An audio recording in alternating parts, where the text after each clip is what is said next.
Hey, everybody, my name is Nathan Hoag. Welcome to the Invest in Denver podcast. I'm a pastor of a church called Sacred Grace Englewood. I love the city of Englewood. I love the mountains. Um, I do a little bit of work at Stranahan's Colorado Whiskey. I do a tremendous amount of running and cycling and a lot of things in the mountains. And a fun or interesting fact is over 30 children have been in our home. And so we've cared for over 30 kids in the last 8 years.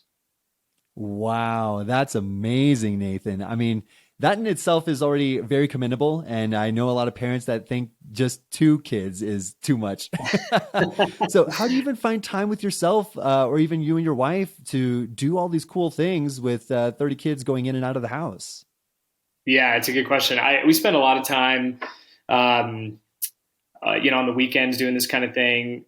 Before kids, we did a lot of this stuff together. So our relationship was really forged in rock climbing and 14ers and things of that nature, even surfing and kayaking and that kind of thing.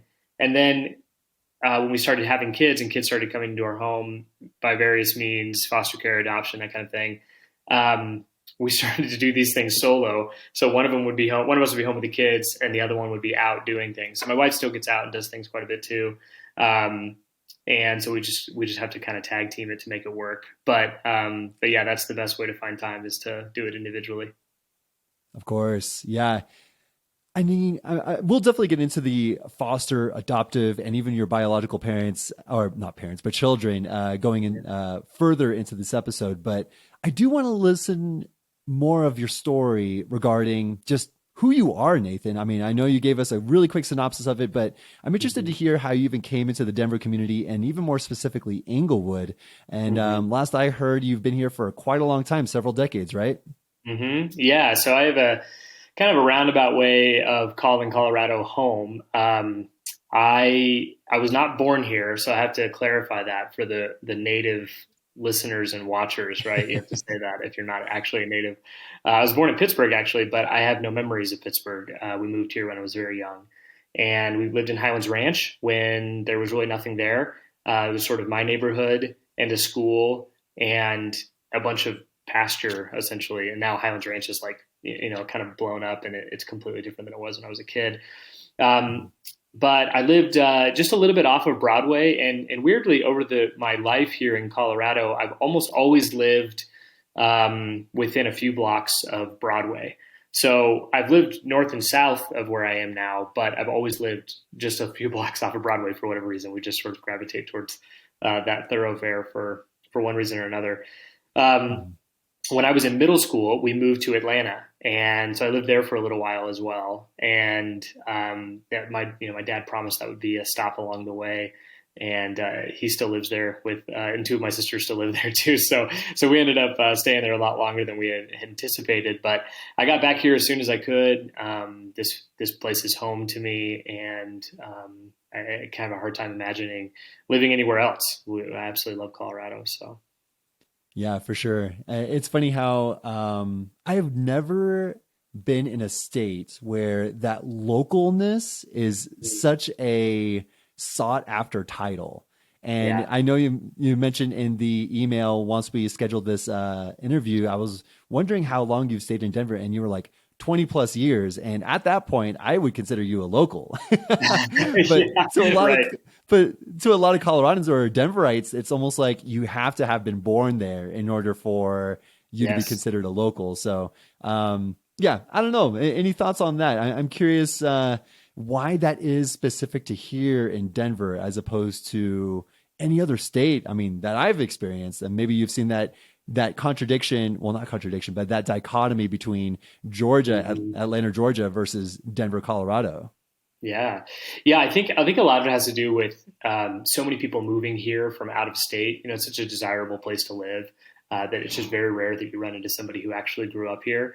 And sort of the marker for that, or the sort of ultimate example of that, is actually being born here. Because Mhm. people move here from out of state. And a couple of decades ago, Colorado didn't have a huge statewide population. Colorado does now, for sure, but that's changed dramatically. And so you have places like Georgia that where I don't know. I don't have any statistics to back this up, but a lot of people are born there, and people don't move from other states to go there as often because Mm, it's not as much of a destination sort of state to live.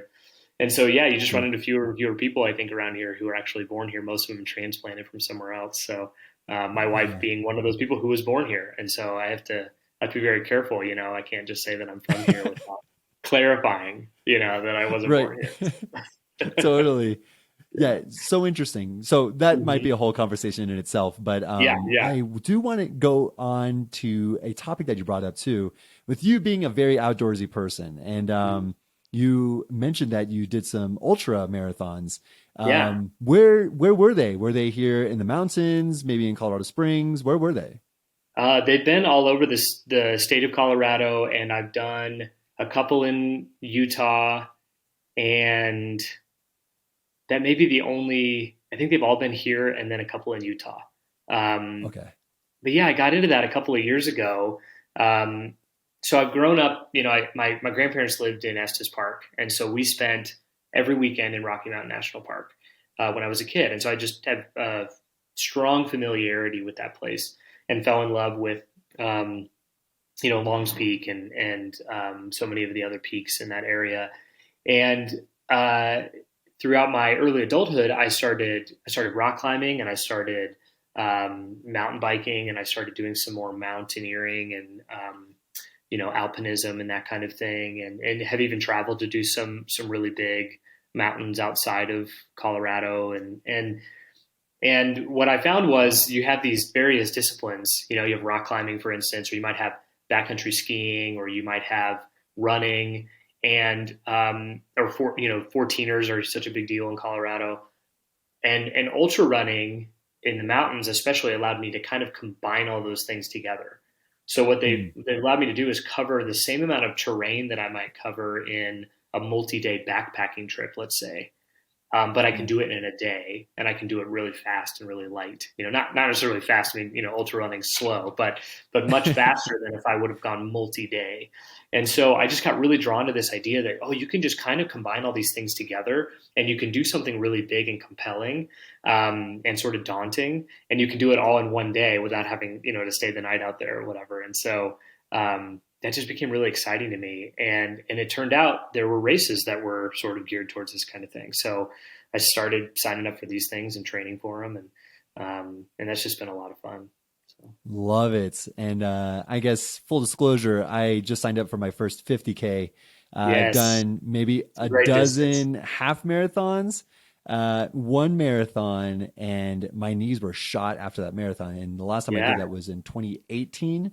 So it's been Okay. 4 years, and I have been running, but it's more like on the leisurely style. I was not serious doing it for the past 4 years.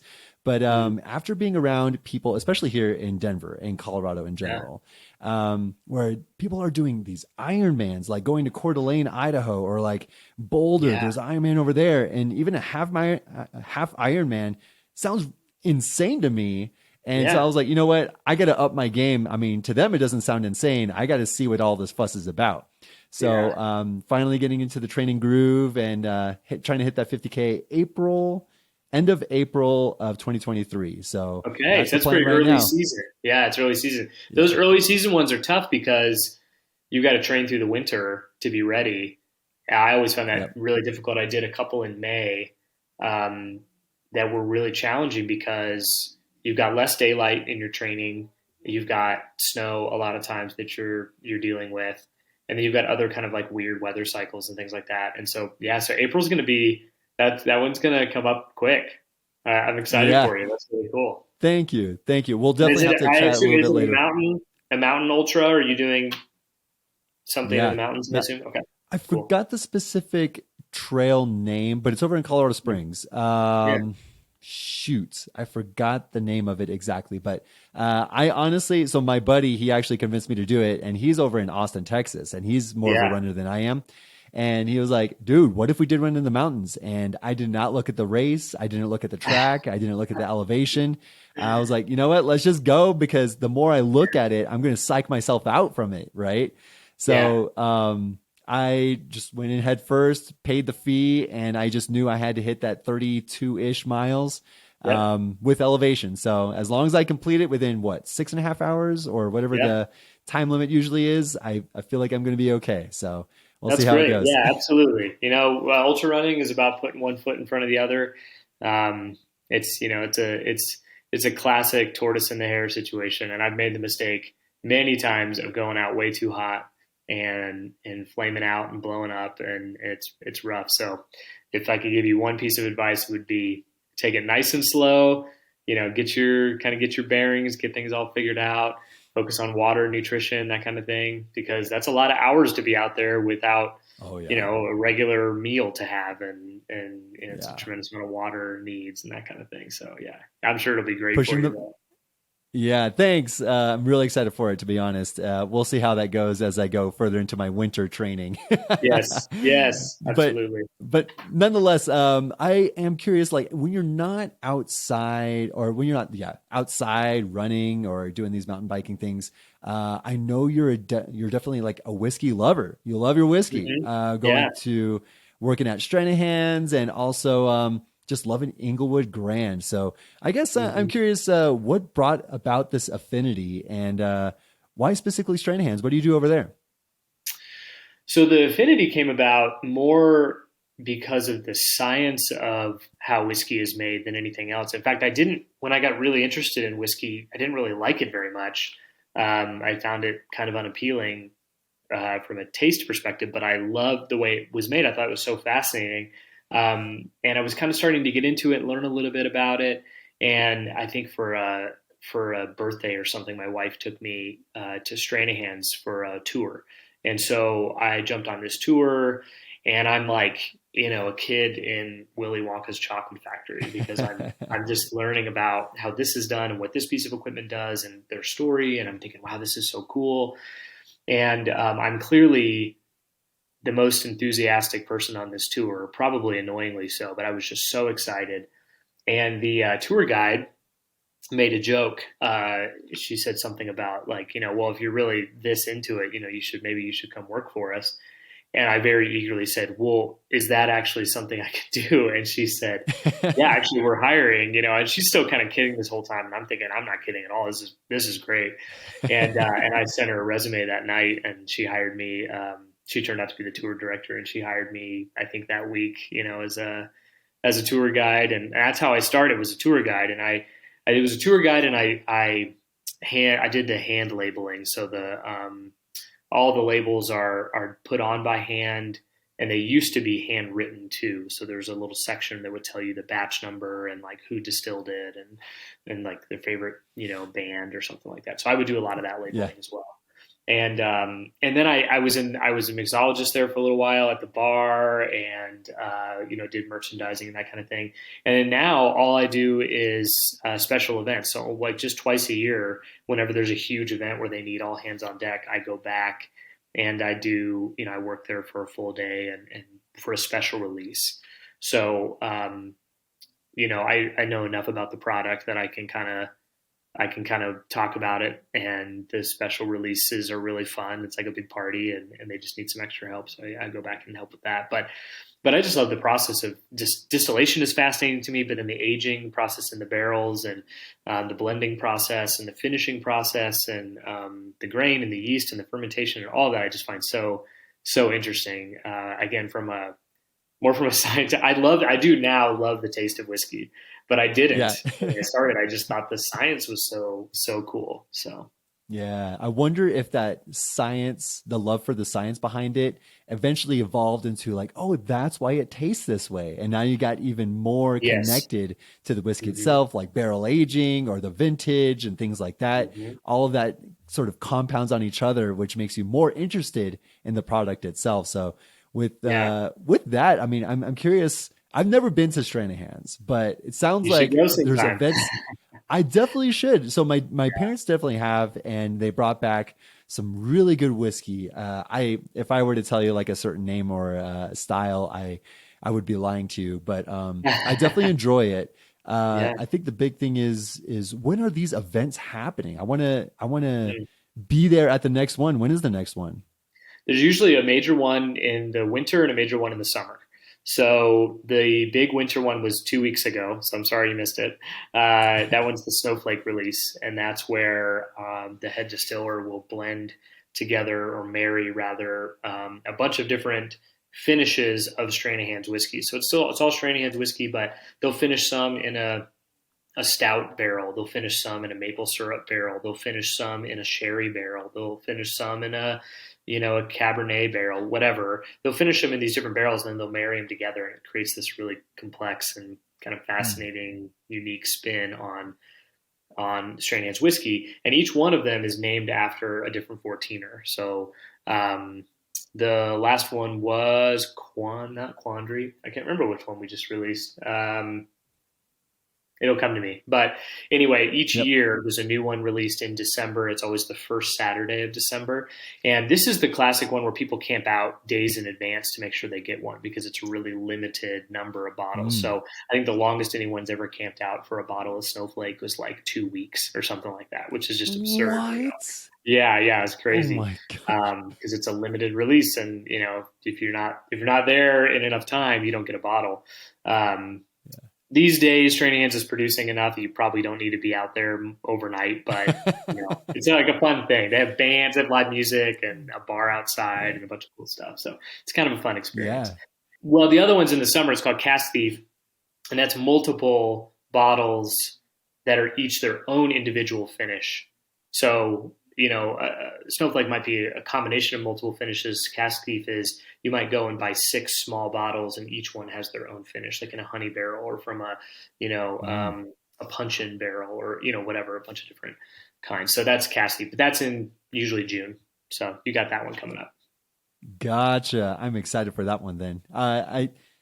I just know I got an Uber. I'm just gonna be Yeah, really excited to that's try it exactly all. right. Yeah, there's no really parking anyways, and absolutely, you're going to be there. You're going to be trying samples and going to the bar and that and whatnot, and you want to Uber home. That's for sure. Yeah. Excellent.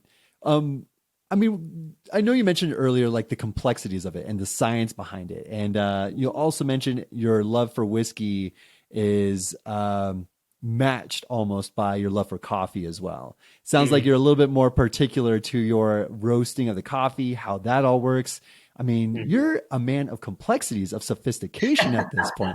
That's what I'm getting out I'm of it, really just a Nathan. snob. I'm just a big old snob, is what it is.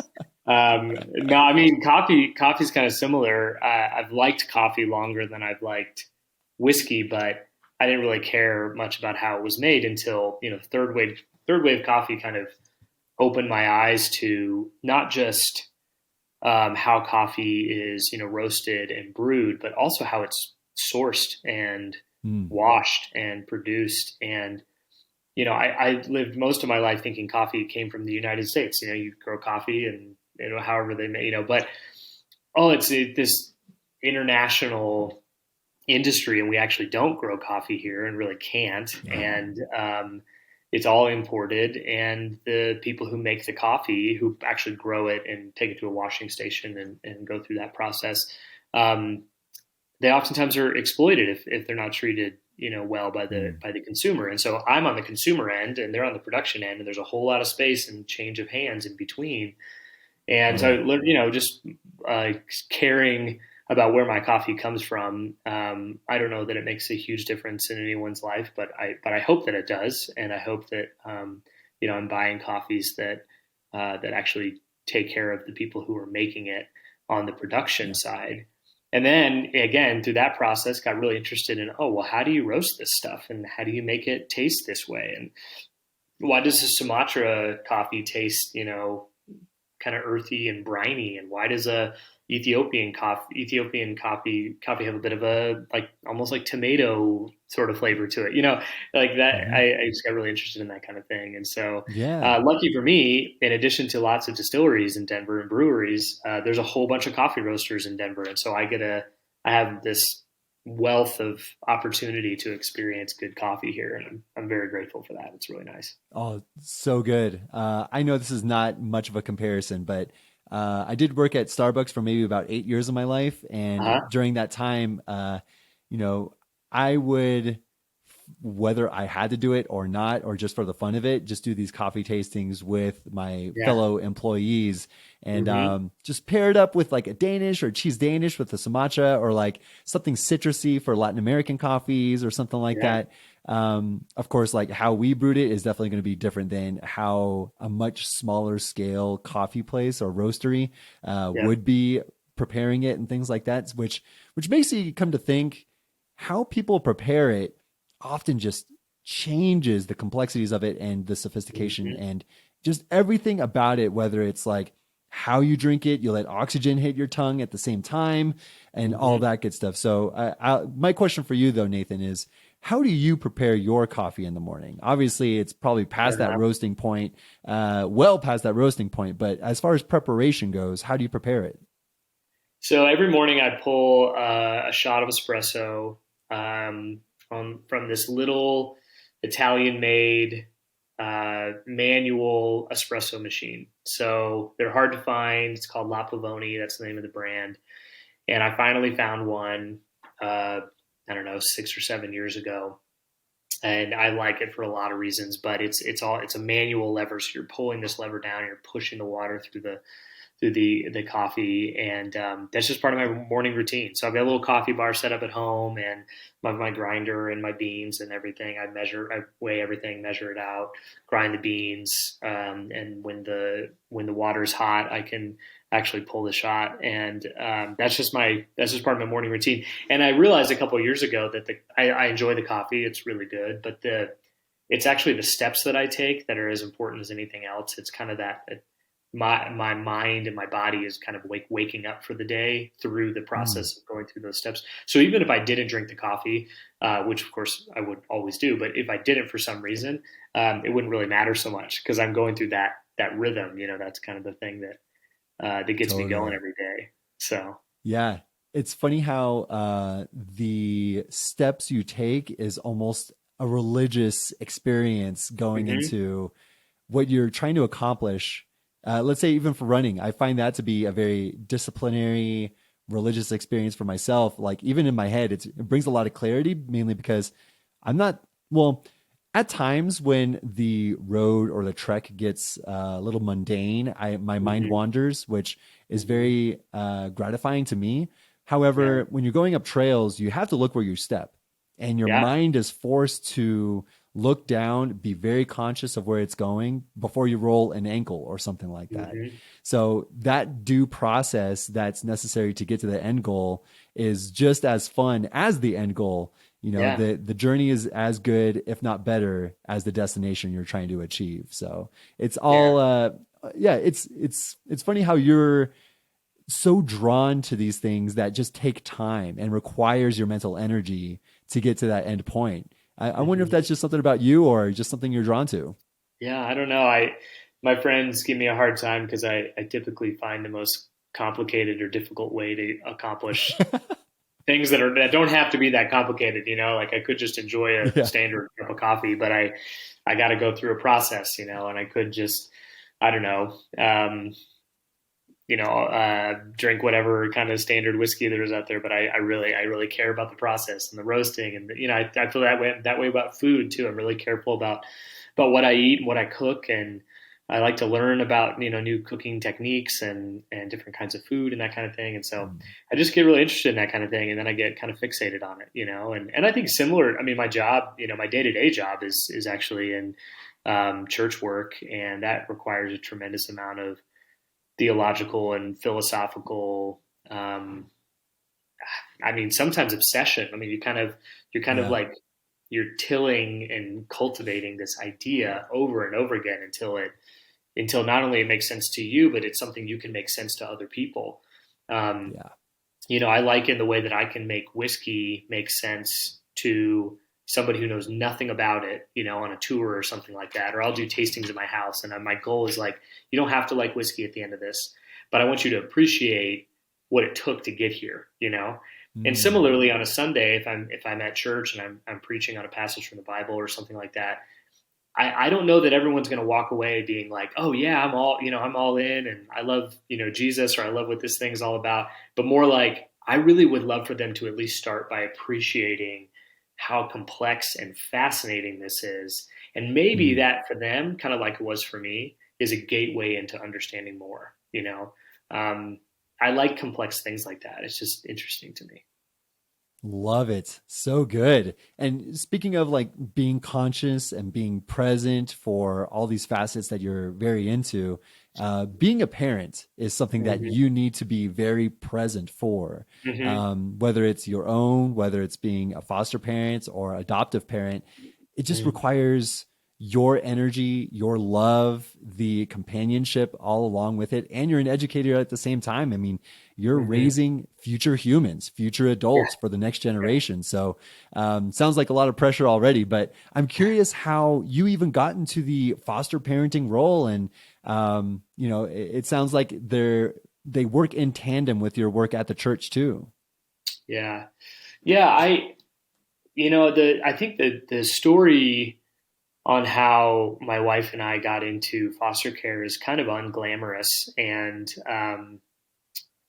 I'm okay with that. I think sometimes I wish for other people's sake it was like more interesting or impressive. But honestly, when we were early in our marriage, early in our relationship, I don't even think we were married yet.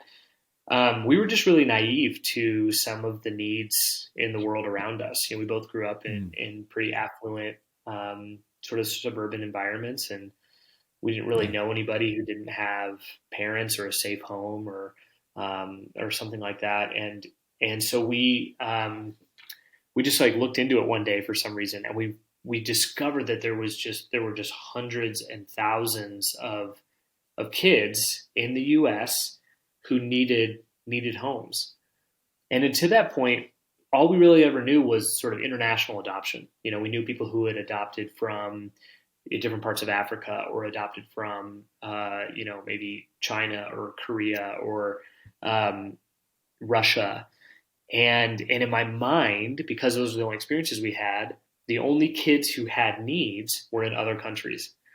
Mm, And all of a sudden, we just discovered there was this tremendous need here, right here in our own country, and we were just compelled to do something. I don't know how else to describe it other than we just couldn't really shake this feeling like we needed to do something about it.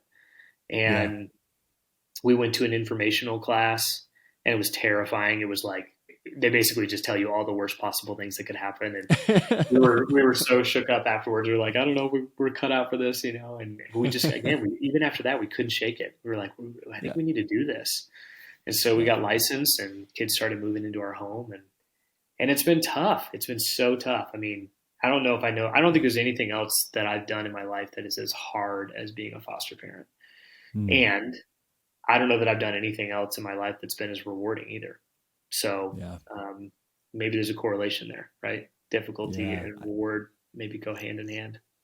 Totally. I love that, dude, Nathan. I mean, even you sitting here for an hour to an hour and a half of just talking about your life. I mean, that's time away from your kids, the foster Mm-hmm. kids, and all that, especially even having a church behind you, too. I mean, so Mm-hmm. I'm always grateful that you're here, even just talking to me. Yeah, So, thank you.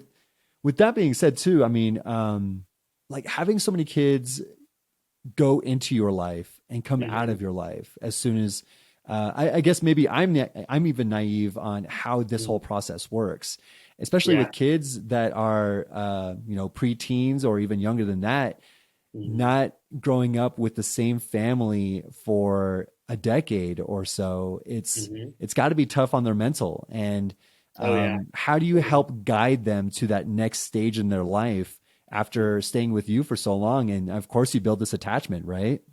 Yeah. Yeah. I mean, you build a different attachment with with kids depending on their age and their behaviors and their likes, their dislikes, that kind of thing.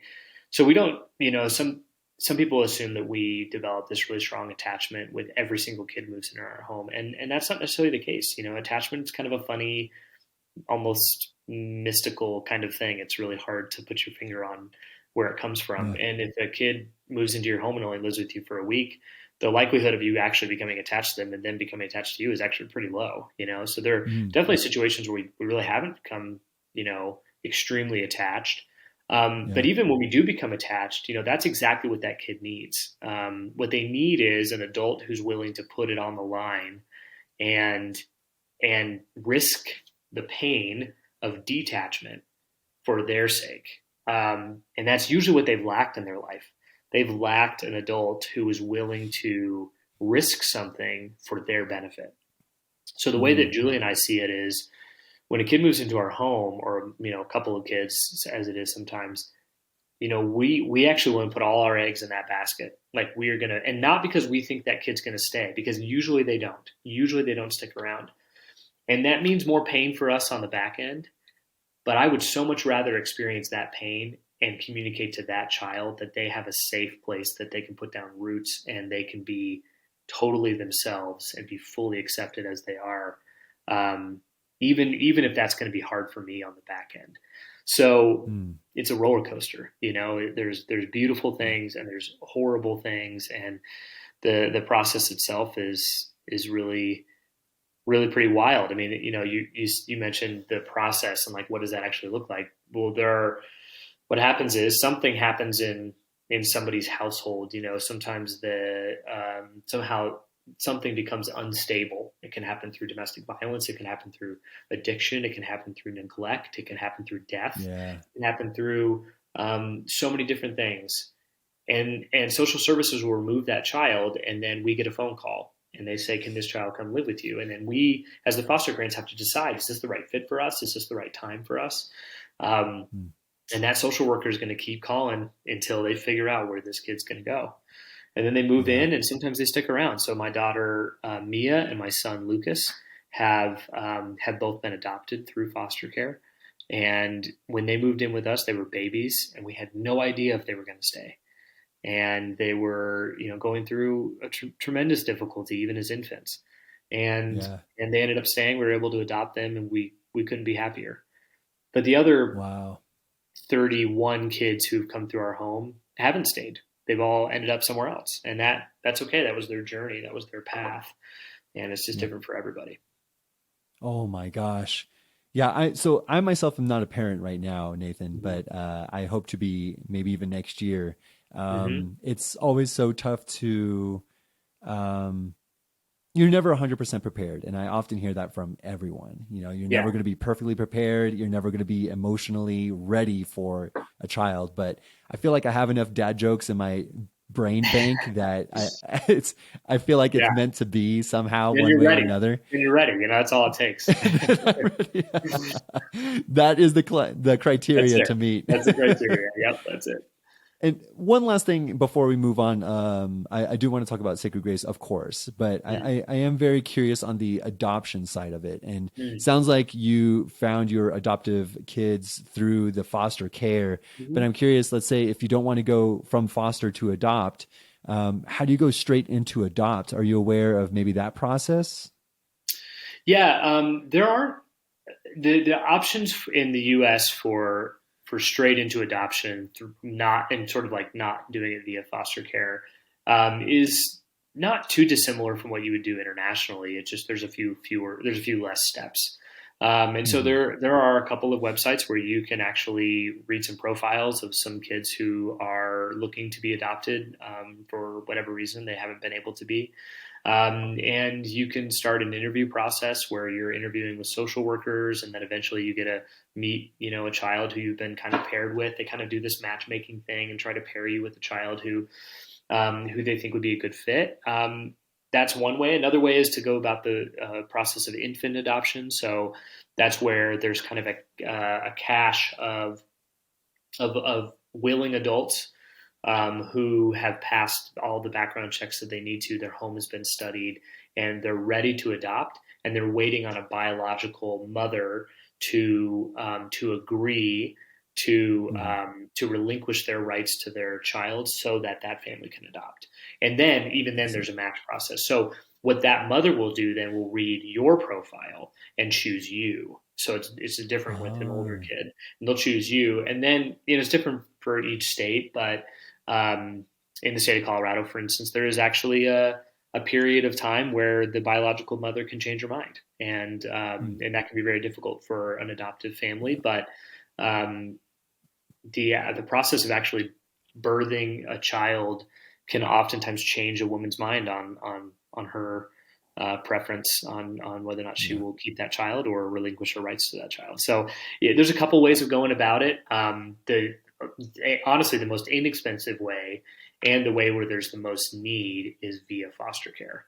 But there's Gotcha. those two other kind of peripheral options that where there's some need as well. So Gotcha. I appreciate that. Thanks for yeah, the information. For anyone else out there that is curious about adopting or even fostering, yeah, it's just it's not something you often think about, but it's maybe there's some sort of yearning in your heart where how can I care about the community? And you don't have to go outside of the state or even outside of the country. It's all right right, here and it's very local at the same time. So thank you for your absolutely, contribution already to the community, Nathan. But I yeah, know you absolutely. contribute yeah, I know you contribute even more to the community through Sacred Grace Englewood. So Mm. I do want to hear how that whole thing started. I know we briefly talked not too long ago on how the parish started and your love for the community of Englewood started. So I want you to maybe portray that to the audience as well. So maybe just a quick synopsis of how even Sacred Grace started. Yeah, I was joking with my wife about this podcast. I was telling her that I got to come on here and talk about Inglewood and talk about the church that I lead, and she joked and said something about like how many parts is this episode going to have? Because I could go on and on forever and ever. And I said probably just 3 or 4 parts. I'm just kidding. I'm not going to take up more of your time. But yeah, I kind of grew up in Christianity, grew up in church world, and didn't really know that I wanted to make a career out of it, so to speak, until I was finishing up college. Was planning on going into public relations. That was the degree I was in, and I don't know, just got this calling of some kind. Like something happened in my heart that drew me to explore what church work would look like. And I discovered there was this thing called seminary where you could go and like learn about theology and the Bible and that kind of thing. And so I did that here in Denver at Denver Seminary. And then I started working for a big church in Highlands Ranch where I grew up. And that was really good. A great place to cut my teeth. I learned so much, and also I knew pretty soon after taking that job that it probably wasn't forever for me. And I Hmm. really was drawn to something more local, something more small, something more communal. And I started to have kind of look around for that kind of thing. And when I couldn't find quite what I was looking for, I decided I would start something that fit that bill. And so in 2016, we launched Sacred Grace Englewood, which is the church I currently lead. And, it's just a handful of people that would get together every Sunday evening for some songs and prayers and some teaching. And we bought a house across the street from the place where we were meeting. And this small group of us just gave ourselves to the city. And we just said, this is our city, good, bad, and ugly, with all of her beauty and all of her warts and all of the challenges that come with being in an urban kind of small city. And we just said we're going to take spiritual and social responsibility for this place.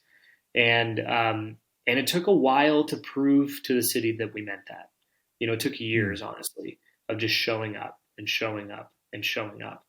And now, Hmm. 6, 7 years in, it's a totally different scenario.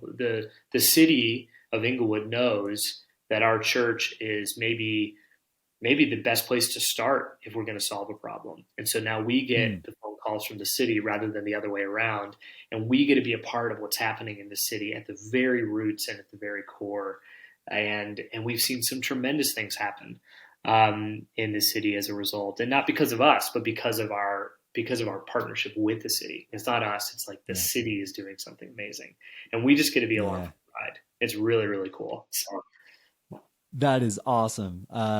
It's funny. One thing that I mainly got from our previous conversation is that you wanted to assimilate into the community. You wanted to sort yeah. of enhance it rather than Mhm. descend yourself upon the community. And I thought that was Mhm. really cool that you're not trying to transform it. You're just trying to, just bring out the best in people and sort of have the community be brought together and strengthen it rather than change it. So I thought that was really cool. And what do you mean by that too, Nathan? Maybe you can elaborate a little bit more on how you assimilate into the community. Yeah, well, I got to say that, I got to just maybe by way of confession say that the temptation to descend upon a city and kind of like, you know, own it and change it and that kind of thing is that temptation is really, really strong, especially for people who plant churches, because um, you can raise a tremendous amount of and excitement and enthusiasm and money, and people get behind that kind of thing. That's the kind of like charismatic leadership that a lot of people are looking for. But there's this passage in the Old Testament. This prophet named Jeremiah shares this wisdom from God to these people who are kind of in exile. They're in like a slavery and enslavement kind of situation, and he says, you know, your best case scenario right now isn't to rebel and to fight back. And it's also not to just disappear into this culture. But your best case scenario is to invest in that place, to Mm. plant gardens and to build homes and to get married and to build new relationships. And then there's this line in Jeremiah says, because as the city prospers, as this nation prospers, so you too will prosper. Mm. And that is what kept me from going down the route of just sort of descending upon Englewood and saying, let's change the whole thing, and if it wasn't for us, this place would be falling apart, that kind of thing. Mm. Yeah. um, because I was just so compelled by that thought that, oh, what if we just invested in what is already here and highlighted and championed the beauty of the city and pushed up against the injustice of the city, or pushed up against the challenges and insufficiencies of the city. And that became a compelling message too. And we had more and more people who have come along and said, yeah, we want to be a part of that kind of church work, um, Mm. where we're not fighting against the city. We're also not disappearing into the city and kind of ceasing to exist, because who even needs us anyways?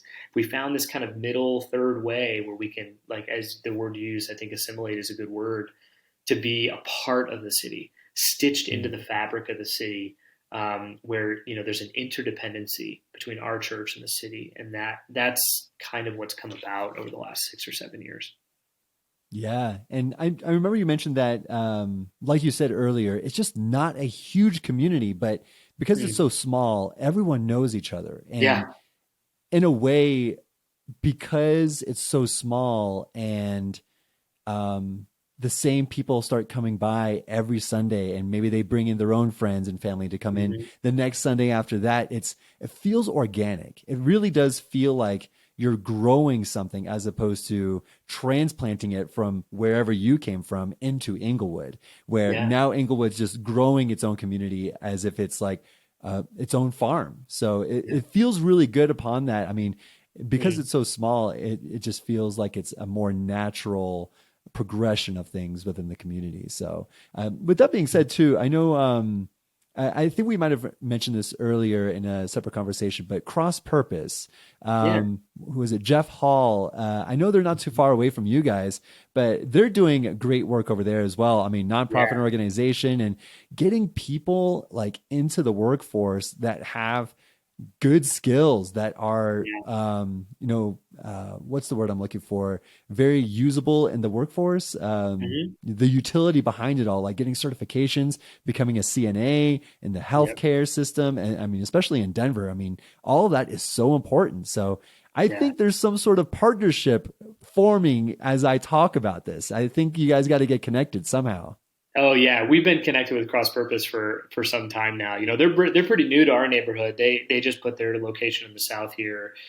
I mean, I think they started about a year ago, but then they had their grand opening just a couple of months ago, and we love what they're doing. And one of our key components to our churches, which are really hard not to like start a bunch of new programs, because it turns out there are lots of actually really great programs out in the community, and we'd rather resource and kind of get behind the programs that already exist. And Cross Purpose is one of Mm. those, where there are people in our church who are connected there, who are allies. I teach there at Cross Purpose South in the South Metro campus on occasion. Just kind of getting connected to what they're doing is a great example of, we want to be the church that has a million community partnerships, not the church that has a million programs that's trying to do what a bunch of other, Mm. that creates this competition. I'd rather get behind the Yeah. stuff that's already happening. So we love, yeah, we love Cross Purpose, and they're a great example of a group that's doing really pragmatic, really practical, and really meaningful work right here in our city. That's changing. I mean, it's literally changing the workforce of the city of Englewood and beyond, and it's amazing. It's incredible. Yeah, it really is. It's crazy to see that development go along too. Like you said, they're not too well, not new, nor are they old either. You know, they're sort Yeah, of right in between. I think they've been around for maybe 7 years, ever since 2017 or something like that. yeah. I think yeah, Or it's 7 or 8 years or something. Their original campus up in North Park Hill, and then their yeah, campus down here in Englewood is like brand new. So it's really cool yeah, to see them that's right. expanding. And yeah, yeah. Love it. Um, with volunteering or even like it, this sounds like a great community. And a lot of people probably just dedicate a lot of their time as well as their money to Sacred Grace. I mean, is Mhm. there anything that is coming up in the future? I know this episode probably won't be released until maybe late January or something like that. So I guess on the timely perspective going into spring, possibly, is there anything that people can prepare for that can help out Sacred Grace? And after hearing your story, they're like, yeah, let's help out Sacred Grace. Yeah, that's awesome. Thanks for asking that.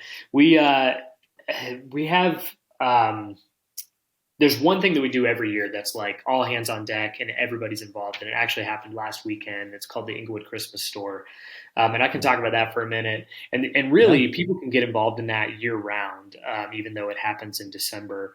And then I can talk about a couple other things that are coming up that are a little more immediate. But the Inglewood Christmas Store is an example of one of those things where we discovered something that was already happening, and we thought we want in, like we want in on that, because the Inglewood Christmas Store isn't your typical toy drive. It's not your typical someone shows up at your house if you're living in poverty and they give you a grocery sack full of toys and they say, I hope these work for your kids, that kind of thing. The Inglewood Christmas Store is an opportunity for parents to come and shop brand new retail value items for their kids and pay a massive discounted rate and also get connected to a bunch of other resources as well. There's this church that was coming up here from Castle Rock every Christmas, kind of every December to do this Christmas store. And we learned about it and we were like, this is the coolest thing in the world. And we asked them, we said, hey, could we over the next 4 or 5 years basically just take a little more responsibility until we're running this thing? And they loved that idea. And they just kept giving us a little more. In the past 2 years, we've run the Christmas store all by ourselves and simultaneously expanded it. So it started by serving about 30 families in its first year. And then this Christmas, 10 years later, we served 250 Englewood families, which represented 750 kids. Uh, Wow. 150 volunteers showed up. We had over a dozen community partnerships donating food and things like that. We used 26,000 square feet of wrapping paper. We Wow. Yeah, I know. We had 1,800 gifts donated that parents could shop for. So all these gifts are valued at $25 a piece. We set up this retail experience in the school that my kids go to, actually, Bishop Elementary School. And then families sign up in advance and they can come and buy these $25 gifts for $5 a piece.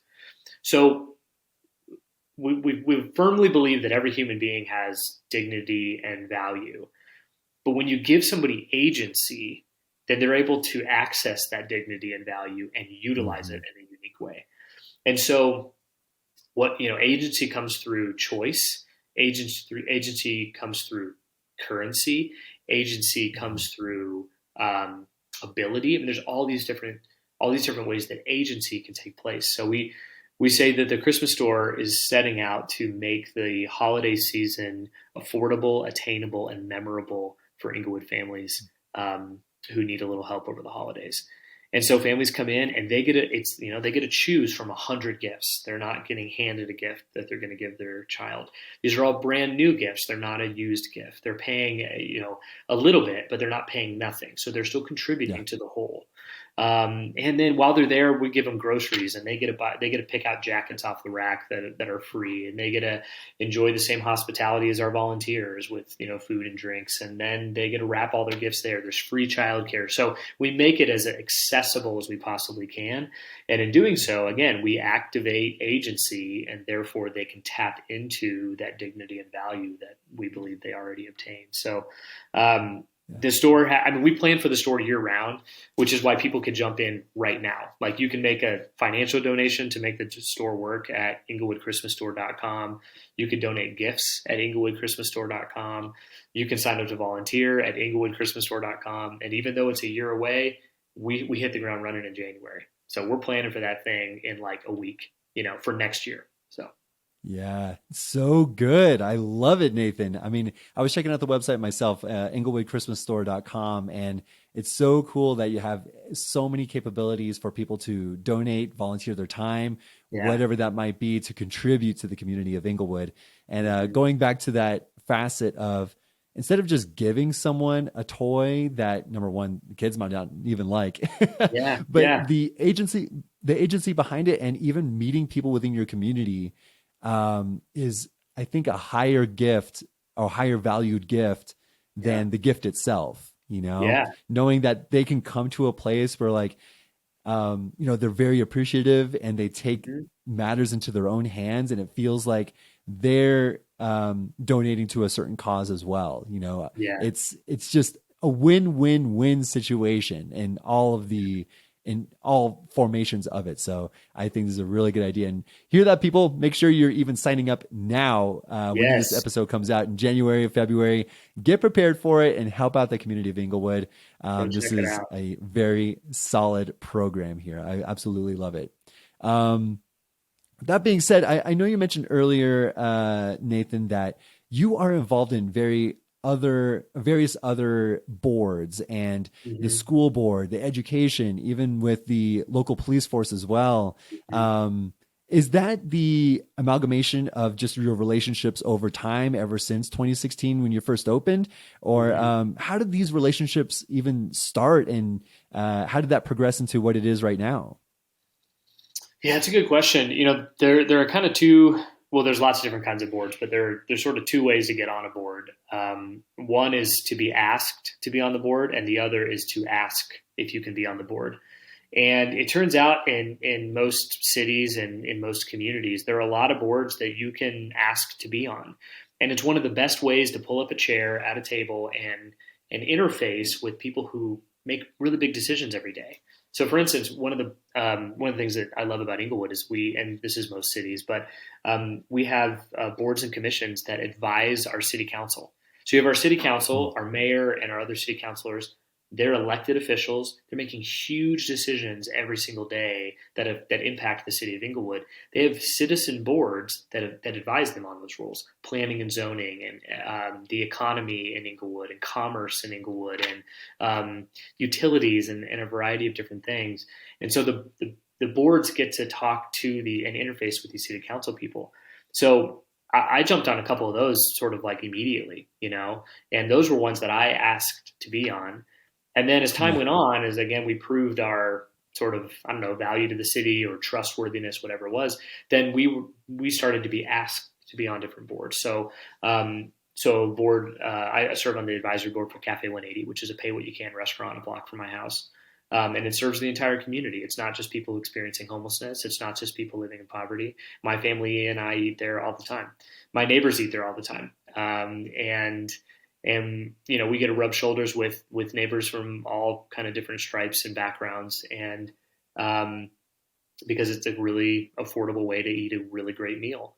And Yeah. it's one of my favorite restaurants in town, so that's, an example. I get to serve on a board like that, but I also serve on the board for the Inglewood Chamber of Commerce. I'm a police chaplain, as you mentioned, so I ride along with our cops pretty regularly. I work out with them at the station. I check in whenever there's been an officer involved shooting, or there's ever been really anything big. If there's a fire or a car accident or whatever, I'll stop by and check in on them. And there's a support Yeah. system, spiritual and emotional as well.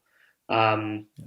and I've been on a few other boards over time as well, and I find that to be a really important piece of my work as a pastor, but also my work as a citizen. I think there's Totally. tremendous amount of value add to the community when you can serve on these leadership boards. And so, yeah, I recommend to people, everybody I talk to, like, go see what kind of boards there are advisory boards or whatever in your community, because there's probably something you can jump in on. And not only will you learn a lot about the community, but you'll probably get to do something for the community that really matters. Mm-hmm. That's so good. I love that aspect. It's not just the faith-based contribution into the neighborhood. It's Mm-hmm. the education, the zoning, the planning, the neighborhood Yes. itself. And it all of that is just coming together to prove that you are such a valuable resource for the community of Inglewood. So Mm. major kudos to you, Nathan. That's why I definitely Thank you. wanted you to be on this podcast. So I absolutely love it. But last thing, I before we get into the end of the episode, I do want to sort of turn the tables on you and Uh-huh. give you the mic and ask me any three questions that you want. I want to make sure that this is a two-way street as opposed to me just interviewing you. So whatever it might be, feel free to ask. Yeah. Well, I'll start with an easy one. This is a softball question. What led you to be to get into real estate? Like, what was the thing that what was the impetus for you to say, this is what I'm going to do as a career? Yeah. So I've only been doing this as a real estate agent for maybe a year and a couple months now, but I've been a real estate investor ever since I started back when back in San Diego, where I was born and raised. Mm-hmm. And the main reason why I delved into the real estate game and the industry itself is because it's the best way or the most efficient way to become financially independent, to ultimately allow me to do the things that I want to do. For example, I love being an educator, and I want to just provide that, let's say, financial literacy, to know what Yeah. debt is, what is income, how do I, separate those two and invest the rest. Where do I invest it into, right? And you can't do that when you're working 60 hours a week. You can't do that when you're so busy doing things that you're not enjoying. So when Yeah. I was working my W-2 job, I was looking at investment properties and I was just hearing about all these benefits of investing in real estate. And ultimately, I just came to the conclusion, like, I just got to go. I just got to do it. And so me and my wife bought our first house. We rented out all the rooms that we could before like being super stressed out. But now that we moved out, we still have that property. And it's just a way for us to actually live the life we want. And Mm-hmm. the life that a lot of people want is one that contributes to the community in the end, Mm-hmm. because those jobs that are not that are fulfilling are usually not the most high paid. So Mm-hmm. you need to have a subsidy or some sort of passive income that can support that new lifestyle. And I found real estate to be the best way to do that. Hmm. That's great. That's so interesting. Yeah. All right, this question is a little harder, and it's two Let's hear it. parts. Okay. What is the thing in your life, or not even something that's in your life, maybe just a potential thing, a thing that could happen, um, that brings about fear? So Mm. essentially, what are you afraid of? And then a follow-up question, sort of the other side of the same question, is what brings you joy? What's something that brings Mm. you a tremendous amount of joy? Thank you for asking me these questions.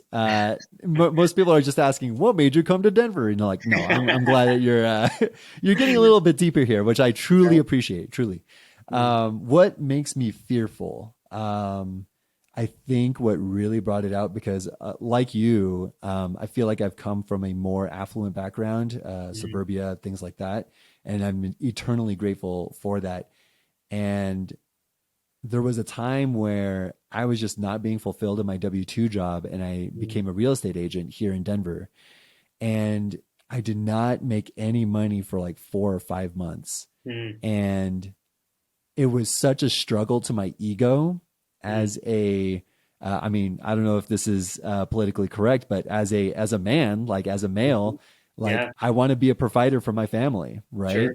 But I just couldn't, because I was building up the business. I don't have much of a sphere of influence here, and that is partly why I started this podcast, to get to know people and Yeah. provide that value for the community and get the spotlight on them, so that Mm-hmm.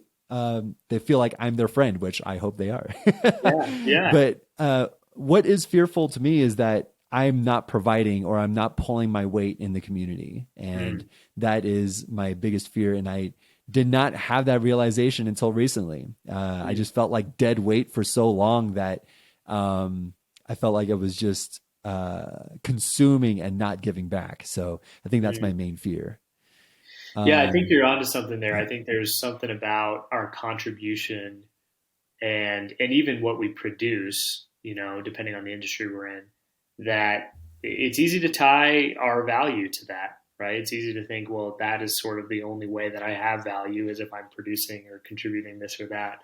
But I appreciate the way you put that. It wasn't just, I wasn't making money. It was I wasn't contributing to the community. I think that yeah, goes, that goes a lot deeper. I think cuts a lot deeper for a lot of people. So I appreciate that. yeah. It's good. Of course. Yeah. And, my wife held down the fort.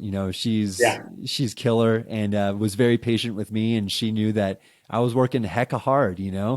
So, luckily, I always tease her that's like, hey, you're making an investment right now. Like, Yeah. I'm planning on giving you a really good ROI in like 5 years. So, Nice. That's good. so the tail end of that question, what brings me joy? Yeah. I think it does go back to that educator space. Mm. Because I don't know if you see like on YouTube or on Instagram, I post a lot.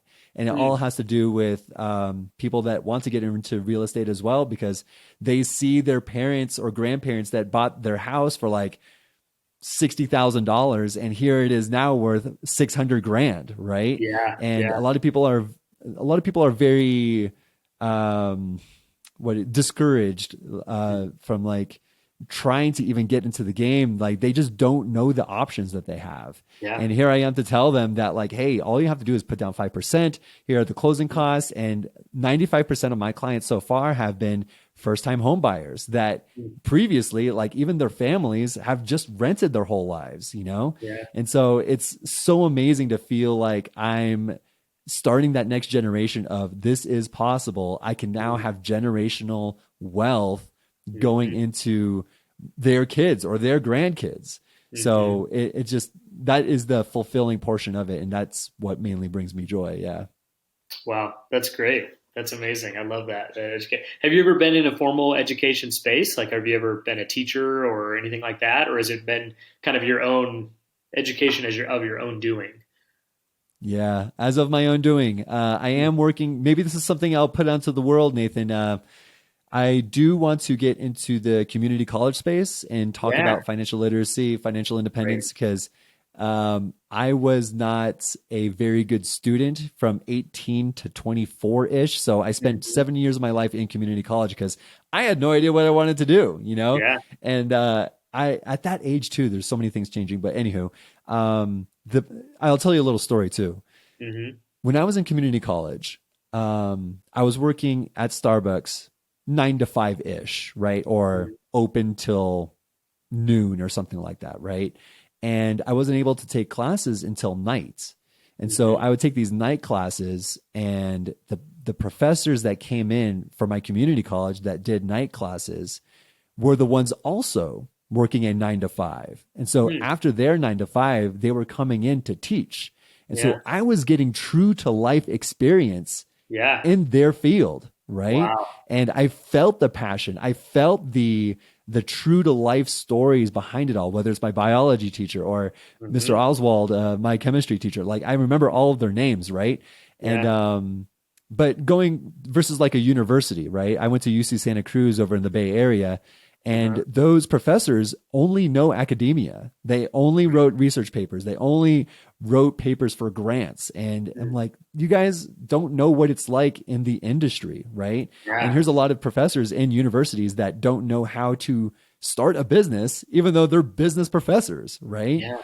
So, yeah, I would love to be a community college teacher because that Good. forming age of 18 to 21, you have no idea what you want to do. But I think if I can instill good habits in their financial security, I feel like I would have won. So I think that's the Yeah. name of the game.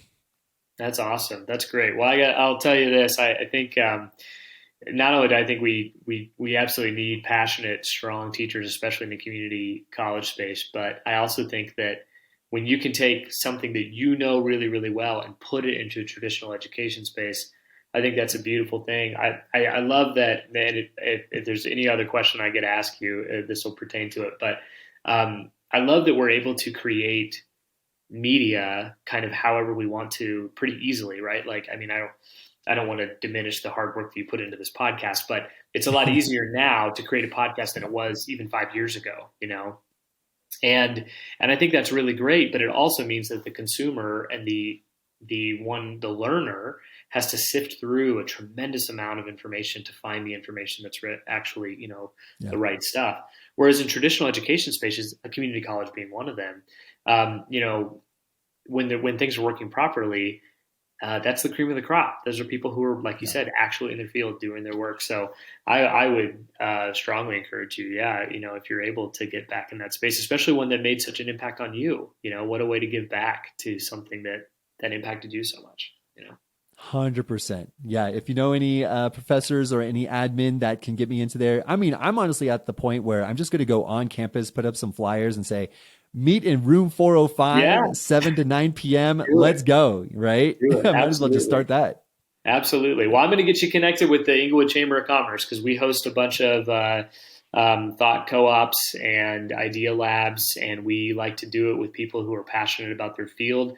And we get people from all over the community to sign up to learn about whatever that topic is. So, you know, in your case, it might be real estate, and I think people would love to learn more from you on that. So, you'll be getting an email from the Inglewood Chamber of Commerce before long.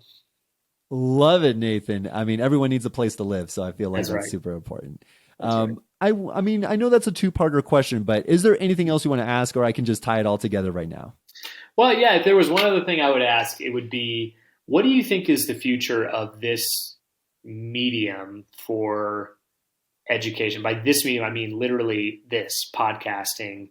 It's exploding in popularity, but at some point, does the market get so saturated that people become disinterested and it's not worth the work? You know, I'm curious what you think. I mean, you operate in this space, and like you said, you post a lot to YouTube and other channels. So, do you think that this has a really long shelf life, or do you think that we're going to be on to something else in 10 years?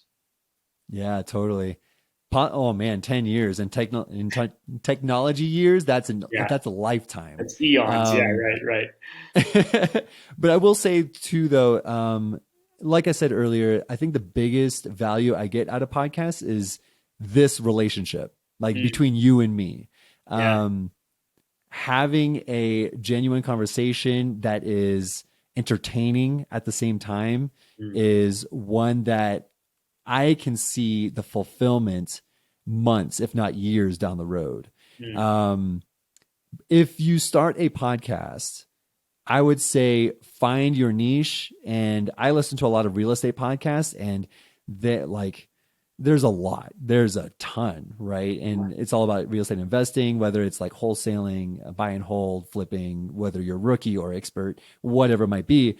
But I wanted it to pertain, like my niche is Denver. Like I yeah, want it to be Denver specific, right? yeah. So if you want this to blow up, if you want your podcast to blow up, I would say that find your niche and go all in on it. Mm, And so let's say for me, I interview local businesses, small nonprofits, vendors even.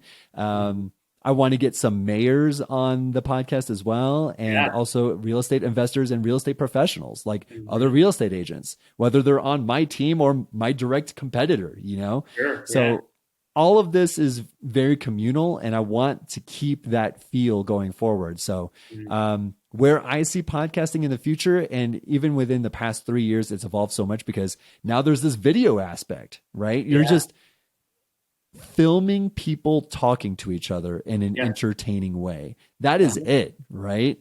So it's Yeah. not purely an audio space anymore, but I listen to it because I make long drives usually. I'm doing showings or going to Yeah. closings or All whatever over. it might be. So Yeah. podcasts are my medium of choice. And there's a lot of people out there that might agree with me. Let's say you're mowing the lawn, you put on a podcast, right? Yeah.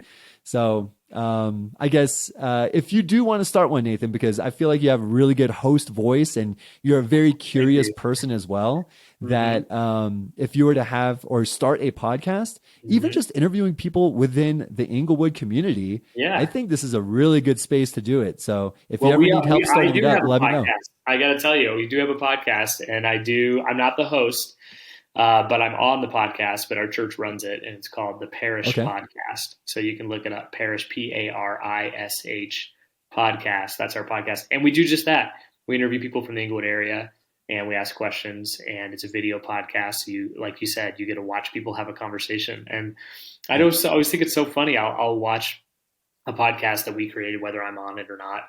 And I just kind of scratch my head and I go, I wonder how long this lasts, you know? And I love it. I love it at the same time because I'm like, Yeah. this is really cool. And this will live on the internet forever. Yeah. Um, but I'm always curious about what's next. So that's really good Yeah. insight. I appreciate that. We're always on the cutting edge, man. It feels like Yeah. you're tapped in on the pulse anyway. So Yeah. Totally. I'm glad you're doing this stuff already, and I got to go check out the Parish podcast, guys. Yes. Yes. So with that being said, how could people even reach you, Nathan, or even the Sacred Grace community? So people can go to sacredgrace.church. That's our website, and that'll give them some more information about who we're about and what we're about. They can also email me at nathan@sacredgrace.church if they want to get in touch. And if you wander around Inglewood enough, like eventually I'm going to run into you. So that's another way to get a hold of me. I'm usually so I'm a little late for this today, but Thursdays at 4 p.m. I host what I call office hours at the Englewood Grand, which is the greatest bar in the world. If you've been looking for the best bar in the world, it happens to be a block and a half from where I sit right now. It's called the Englewood Grand, and they started their bar the same month that we launched our church. And the owners, Phil and Erica, have become really close friends. And it is a bar where you can show up and you could just say, here's how I'm feeling today, and they'll make you a cocktail that works for that. And you don't even have to know what you're ordering; they're just that good. And Wow. it's just a cool spot. So yeah, usually every Thursday at 4 p.m. I'm hanging out at the bar at the Englewood Grand, and if you're looking for a face to face conversation, you can come down there, and I'd love to meet you. Well, awesome. Thank you so much, Nathan. I mean, even going above and beyond 20 minutes, even past that 4 p.m. marker. Yeah, I appreciate that. that's okay. Well, thank you so much. I am Ian Jimeno. You can find me on Instagram, YouTube, Ian.realestateagents. That is me. I post things that are edutainment, this whole new category of posting and informational things to get you started on real estate and everything about the Denver market. Yeah, everything that you need to know about Denver. So this is a Fight Team production hosted by yours truly, Ian Jimeno, and I'll see you guys next week. And thank you so much, Nathan, for hanging out with me. Thank you. See you next time.